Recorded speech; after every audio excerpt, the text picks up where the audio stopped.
ಲಕ್ಷ್ಮಣ ತೀರ್ಥ ನದಿ ನಮ್ಮ ಹುಣಸೂರು ನಗರದ ಮಧ್ಯದಲ್ಲಿ ಹರಿದು ಅದು ಸುಮಾರು 55 ಕಿಲೋಮೀಟರ್ ಹರಿಯುತ್ತೆ. ನಮ್ಮ ಹುಣಸೂರು ತಾಲೂಕಿನಲ್ಲಿ ಹರಿದು ಕಾವೇರಿ ನದಿಯನ್ನು ಸೇರುತ್ತೆ ಅಧ್ಯಕ್ಷರೇ. ಇವತ್ತೇನಾಗಿದೆ, ನಮ್ಮ ಪೊಲ್ಯೂಷನ್ ಕಂಟ್ರೋಲ್ ಬೋರ್ಡ್ ಅಧಿಕಾರಿಗಳು ನಮ್ಮ ನಗರಸಭೆ ಅಧಿಕಾರಿಗಳ ಮೇಲೆ ಕೇಸ್ ಹಾಕಿದ್ದಾರೆ. ಏನಂತ ಕೇಸ್ ಹಾಕಿದ್ದಾರೆ? ನೀವು ಈ ಕಲುಷಿತ ನೀರು, ಒಳಚರಂಡಿಯ ನೀರು ನದಿ ಮೂಲವನ್ನು ಸೇರ್ತಾ ಇದೆ, ನೀವೇನು ಕ್ರಮ ಕೈಗೊಂಡಿಲ್ಲ ಅಂತ ಹೇಳ್ತಾರೆ ಅಧ್ಯಕ್ಷರೇ. ಆದರೆ ಈ ಒಂದು ಒಳಚರಂಡಿ ನದಿ ನೀರನ್ನು ತಪ್ಪಿಸ್ಬೇಕು ಅಂತ ಹೇಳಿದ್ರೆ 70 ಕೋಟಿ ದುಡ್ಡು ಬೇಕು ಅಧ್ಯಕ್ಷರೇ. 2021ರಲ್ಲಿ 26 ಕೋಟಿ 80 ಲಕ್ಷ ಯಾವ ಮಾನದಂಡ ಇಟ್ಕೊಂಡು ಕೊಟ್ಟರೋ ನನಗೆ ಗೊತ್ತಿಲ್ಲ ಅಧ್ಯಕ್ಷರೇ. 2024ರಲ್ಲಿ ಏನು 26 ಕೋಟಿ 80 ಲಕ್ಷ ಅನುದಾನ ಕೊಟ್ಟಿದ್ರು, ಅದು ಹ್ಯಾಂಡ್ ಓವರ್ ಆಗಿದೆ.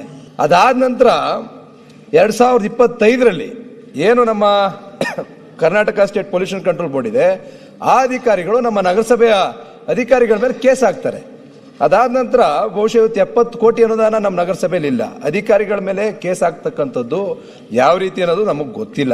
ಇವತ್ತು ಸರ್ಕಾರ ದುಡ್ಡು ಕೊಡದೇ ಇದ್ರೆ, 70 ಕೋಟಿ ಅನುದಾನ ಕೊಡದೇ ಇದ್ರೆ ಆ ಒಳಚರಂಡಿ ನೀರನ್ನ ತಪ್ಪಿಸ್ಲಿಕ್ಕೆ ಎಲ್ಲಿ ಸಾಧ್ಯ ಆಗುತ್ತೆ? ಮುಂದುವರೆದು ಅಧ್ಯಕ್ಷರೇ, ಒಂದು ಇದೆ pollution control board 7/5/2025 inspection report ಕೊಡುತ್ತೆ. ಅದರಲ್ಲಿ ಏನು ಹೇಳುತ್ತೆ ಅಧ್ಯಕ್ಷರೇ?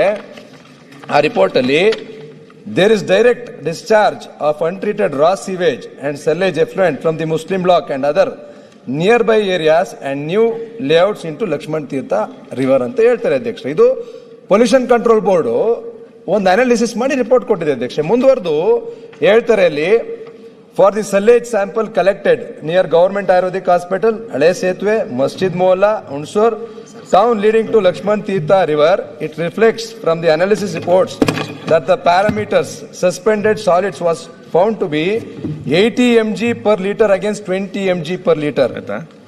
80 mg per liter against 20 mg per liter.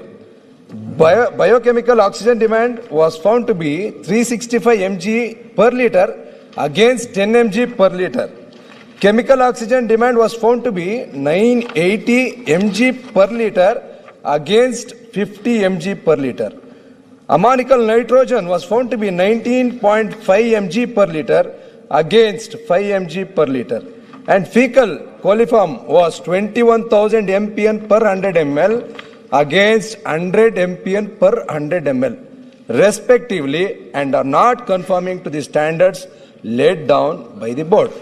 ಇಷ್ಟು ಒಂದು ಅನಾಲಿಸಿಸ್ ರಿಪೋರ್ಟ್ನ ನಮ್ಮ ಕರ್ನಾಟಕ ಪೊಲ್ಯೂಷನ್ ಕಂಟ್ರೋಲ್ ಬೋರ್ಡು ಇವತ್ತು ನಮ್ಮ ರಾಜ್ಯ ಸರ್ಕಾರಕ್ಕೆ ಕೊಟ್ಟಿದೆ ಅಧ್ಯಕ್ಷರೇ. ಇದರನ್ನು ಗಮನಿಸಿದ್ರೆ ನಮ್ಮ ಸ್ಟ್ಯಾಂಡರ್ಡ್ಸ್ ಇರೋದಕ್ಕೂ ಅಲ್ಲಿರೋದು ವ್ಯತ್ಯಾಸ ಏನಿದೆ ಅಧ್ಯಕ್ಷರೇ? Parameter suspended solids 80 mg per liter against 20 mg per liter, 4 ಪಟ್ಟು ಜಾಸ್ತಿ. Biochemical oxygen demand was found to be 365 mg per liter against 10 mg per liter, ಅಂದ್ರೆ 36.5 times higher. ಅದಾದ ನಂತರ chemical oxygen demand was found to be 980 mg per liter against 50 mg per liter, ಅಂದ್ರೆ 20 ಪಟ್ಟು ಜಾಸ್ತಿ ಇದೆ ಅಧ್ಯಕ್ಷರೇ. Ammoniacal nitrogen was found to be 19.5 mg per liter against 5 mg per liter, ಅಂದ್ರೆ 3 times. Again, fecal coliform was found to be 21,000 mpn per 100 ml.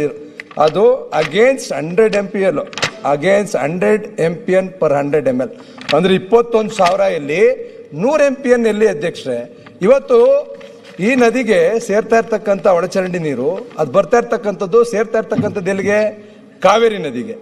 Kaveri ನದಿ ನೀರು ಬಹುಶಃ ಮೈಸೂರು ನಗರ ಇರ್ಬೋದು, ಬೆಂಗಳೂರು ನಗರ ಇರ್ಬೋದು, ಈ ಭಾಗದಲ್ಲಿ ನಾವು ಕುಡಿತಾ ನೀರು ಇದು ಅಧ್ಯಕ್ಷರೇ. ಲಕ್ಷ್ಮಣ ತೀರ್ಥ ನದಿ ಇವತ್ತು ಒಳಚರಂಡಿ, ನಮ್ಮ ಹುಣಸೂರು ನಗರದ ಒಳಚರಂಡಿ ನೀರು ಸೇರಿ ಇಷ್ಟು ಕಲುಷಿತ ಆಗಿರ್ತಕ್ಕಂಥದ್ದು ಆರೋಗ್ಯದ ಮೇಲೆ ಯಾವ ರೀತಿ ದುಷ್ಪರಿಣಾಮ ಬೀರ್ತಾ ಇದೆ ಅಂತಕ್ಕಂಥದ್ದು ನಾವೆಲ್ಲರೂ ಸಹ ಆಲೋಚನೆ ಮಾಡಬೇಕು. ಬಹಳ ಕ್ರಿಟಿಕಲ್ ಕಂಡೀಷನ್ ಇದೆ ಅಧ್ಯಕ್ಷ. ಇದು ಅದೇ ಅಧ್ಯಕ್ಷ ಹೇಳ್ತಾ ಇರ್ತಕ್ಕಂಥದ್ದು. ಈ ಒಂದು ರಿಪೋರ್ಟ್ನ ಕರ್ನಾಟಕ ಪೊಲ್ಯೂಷನ್ ಕಂಟ್ರೋಲ್ ಬೋರ್ಡ್ ಏನು ಕೊಟ್ಟಿದೆ, ಇದೀಗಾಗಲೇ ನಮ್ಮ ಒಳಚರಂಡಿ ಮಂಡಳಿ ಒಂದು ರಿಪೋರ್ಟ್ನು ಸಹ ಮಾಡಿದೆ. ಅದನ್ನ ಸರ್ಕಾರಕ್ಕೆ 307ನೇ ಮಂಡಳಿಯ ಸಭೆಯಲ್ಲಿ ಅನುಮೋದನೆನೂ ಸಹ ಮಾಡಿ ಕಳಿಸ್ಕೊಟ್ಟಿದ್ದಾರೆ. ಸರ್ಕಾರದಲ್ಲಿ ಪುನಃ ವಾಪಸ್ ಹಾಕಿದೀವಿ ಅಂತ ಹೇಳ್ತಾ ಇದ್ದಾರೆ ಅಧ್ಯಕ್ಷ. ನಾನು ಹೇಳ್ತಾ ಇರ್ತಕ್ಕಂಥದ್ದು, ಇದು ಮುಂದುವರಿಯಕ್ಕೆ ಬಿಟ್ರೆ ಬಹುಶಃ ಆರೋಗ್ಯದ ಸಮಸ್ಯೆ ಇವತ್ತು ನಾವೇನ್ ನೋಡ್ತಾ ಇದೀವಿ ದುಪ್ಪಟ್ಟಾಗುತ್ತೆ. ಬಹುಶಃ ಸ್ಟ್ಯಾಂಡರ್ಡ್ಸ್ಗೂ ಇರ್ತಕ್ಕಂಥ ರಿಪೋರ್ಟ್ಗೂ ಅಜಗಜಾಂತರ ವ್ಯತ್ಯಾಸ ಇದೆ. ಬಹುಶಃ ಇವತ್ತು ನಾವು ಗಂಗಾ ನದಿ, ಯಮುನಾ ನದಿ ಕ್ಲೀನಿಂಗ್ ಇವತ್ತು ಸಾವಿರಾರು ಕೋಟಿ ಖರ್ಚು ಮಾಡ್ತಾ ಇದೀವಿ ಅಧ್ಯಕ್ಷ. ಸಜೆಷನ್ ಕೊಡಿ ಈಗ. ಅದಕ್ಕೆ ಆ ಸಾವಿರಾರು ಕೋಟಿ ಖರ್ಚು ಮಾಡೋ ಬದಲು ಇವತ್ತು 70 ಕೋಟಿ ಕೊಟ್ರೆ ಅಧ್ಯಕ್ಷರೇ, ಮಂತ್ರಿಗಳು ಯುಜಿಡಿ ಮಾಡಿಕೊಟ್ರೆ ಲಕ್ಷ್ಮಣ್ ತೀರ್ಥ ನದಿ ಕಾವೇರಿ ನದಿಗೆ ಸೇರ್ತಾ ಇದೆ. ಮೈಸೂರು, ಬೆಂಗಳೂರು ನಗರದ ನಿವಾಸಿಗಳು ನಾವು ಕುಡಿತಾ ಇರೋ ನೀರಿದು ಸ್ಟ್ಯಾಂಡರ್ಡ್ಸ್ ಈ ರೀತಿ ಇದೆ. ಆಯ್ತು, ಆದ್ರಿಂದ ದಯಮಾಡಿ ಅಧ್ಯಕ್ಷರೇ ತುರ್ತಾಗಿ ಇದು ಮಾಡ್ಕೊಡ್ದೆ ಹೋದ್ರೆ ಮೈಸೂರು ನಗರ, ಬೆಂಗಳೂರು ನಗರದ ನೀರು ಬಹಳ ಕಲುಷಿತ ಆಗಿದೆ. ಇನ್ನು ಮುಂದೆ ಆರೋಗ್ಯದ ಮೇಲೆ ಸಿಕ್ಕಾಪಟ್ಟೆ ಪರಿಣಾಮ ಬೀರುತ್ತೆ. ದಯಮಾಡಿ ಸರ್ಕಾರದಲ್ಲಿ ಮನವಿ ಮಾಡ್ತೀನಿ. ಬಹುಶಃ ಇವತ್ತು ನಮ್ಮ ಹುಣಸೂರು ನಗರ ಒಂದೇ ಅಲ್ಲ, ಇದು ಮೈಸೂರು, ಬೆಂಗಳೂರು ಎಲ್ಲ ಜನರ ಆರೋಗ್ಯದ ಸಮಸ್ಯೆ ಇದು. ಆದ್ರಿಂದ ನಾನು ಸರ್ಕಾರದಲ್ಲಿ ಮನವಿಯನ್ನ ಮಾಡ್ತೇನೆ, ದಯಮಾಡಿ ಅತಿ ಜರೂರಾಗಿ ಇಲ್ಲಿ ಏನ್ ಕೊಟ್ಟಿದ್ದಾರೆ ಅಧ್ಯಕ್ಷರೇ, ಉತ್ತರ ಮಂಡಳಿಯ 25-26ನೇ ಸಾಲಿನ ಕ್ರಿಯೋಜನೆಯಲ್ಲಿ ಸದರಿ ಯೋಜನೆಗೆ ಅನುವು ಮಾಡಲಾಗಿದ್ದು, ಅದರಂತೆ ಮಂಡಳಿಯನ್ನು ಪ್ರಸ್ತಾವನೆ ಸ್ವೀಕೃತವಾದ ನಂತರ ಅನುದಾನದ ಲಭ್ಯತೆಯನ್ನಾಧರಿಸಿ ಅಂದಾಜು ಪಟ್ಟಿಗೆ ಆಡಳಿತಾತ್ಮಕ ಅನುಮೋದನೆ ನೀಡೋ ಬಗ್ಗೆ ಪರಿಶೀಲಿಸ ಅಂತ ಹೇಳ್ತಾರೆ ಅಧ್ಯಕ್ಷರೇ. ದಯಮಾಡಿ ಅನುದಾನದ ಲಭ್ಯತೆ ಅಂತ ಹೇಳ್ಬಿಡಿ ಅಧ್ಯಕ್ಷರೇ. ನಾನು ಮಾನವ ಸಚಿವರಲ್ಲಿ ಮನವಿ ಮಾಡ್ತೀನಿ, ತುರ್ತಾಗಿ ಯಾವ್ದಾದ್ರು ಒಂದು ಅನುದಾನ ಕೊಟ್ಟು ಮಾಡ್ಕೊಡ್ಬೇಕು ಅಂತಕ್ಕಂಥ ಮನವಿ ಮಾಡ್ತೀನಿ ಅಧ್ಯಕ್ಷರೇ.